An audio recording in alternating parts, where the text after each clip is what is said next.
Captain Safdar صاحب کہتے ہیں کہ عمران خان کی بیگم کے جیل میں ہونے کے حق میں بالکل نہیں ہوں، میں اس قرب سے گزرا ہوں، عمران خان کو اس قرب سے نکلنا چاہیے، عمران خان مرد ہے، وہ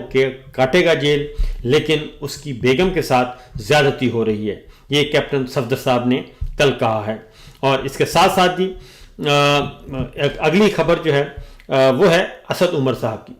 اسد عمر صاحب نے کل ایک گفتگو کی اور ان سے پوچھا گیا کہ کیا آپ عمران خان صاحب کی واپسی کا کوئی امکان ہے، تو انہوں نے کہا کہ عمران خان کی واپسی جو ہے نہ صرف واپسی ہوگی، رہائی ہوگی، بلکہ وہ وزیر اعظم بھی بنیں گے۔ اور انہوں نے یہ بھی کہا کہ عمران خان کو جو واپس عمران خان